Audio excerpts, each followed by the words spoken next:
Welcome to AP today news. భవన నిర్మాణ కార్మికులపై రాష్ట్ర ప్రభుత్వం 12-14 మెమో తక్షణమే రద్దు చేయాలి. మాజీ శాసనసభ్యులు ఇన్ఛార్జ్ శ్రీ బగ్గు రామమూర్తి గారు రీలే నిరాహార దీక్షకు సంఘీభావం. పెండింగ్ లో ఉన్న క్లెయిమ్స్ వెంటనే విడుదల చేయాలి. భవన నిర్మాణ రంగ కార్మికుల ఐక్యత వర్ధిల్లాలి.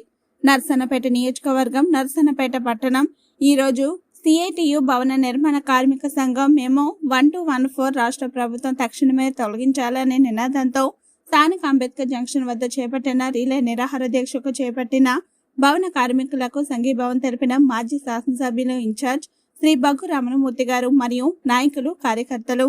రామమూర్తి గారు మాట్లాడుతూ కార్మికుల ఐక్యత తెలుగుదేశం పార్టీతోనే సాధ్యమని, ప్రస్తుత ప్రభుత్వం 53 నెలలుగా కార్మిక రంగాన్ని పూర్తిగా వారి నిధులు, విధులను పక్కన పెట్టిందని, ప్రభుత్వం ఏర్పడిన నుండి కూడా ఇసుకను నిలిపివేసి కార్మికుల పొట్ట కొట్టింది. ఇనుము, ఇసుక, సిమెంట్, ఇతర నిర్మాణ రంగానికి సంబంధించిన సామాగ్రి రేట్లు పెరుగుదల చేసి నిర్మాణాలు తగ్గించి వారిని రోడ్డును పడేసిందని, ఇప్పుడు కొత్తగా మెమో 1214 తీసుకువచ్చి వారి కార్మికులకు సంక్షేమ పథకాలు నిలుపుదల చేశారు.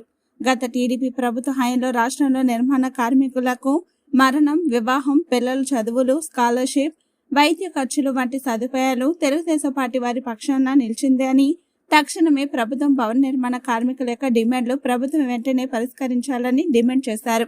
ఈ కార్యక్రమంలో మాజీ సర్పంచ్ గొద్దు చిట్టిబాబు గారు, రాష్ట్ర ఎస్సీ కార్యదర్శి బేవార రాము గారు, పట్టణ పార్టీ అధ్యక్షులు కెంచారపు రామారావు గారు, వార్డు నెంబర్ గోలివి రామారావు గారు, పీస కృష్ణ గారు, నేతింటి జనార్దన్ గారు, యువత తంగి తారకేశ్వర్ గారు, బేవర శివకుమార్ గారు, ముఖ్య నాయకులు, భవన నిర్మాణ కార్మిక మేస్త్రీలు తదితరులు పాల్గొన్నారు.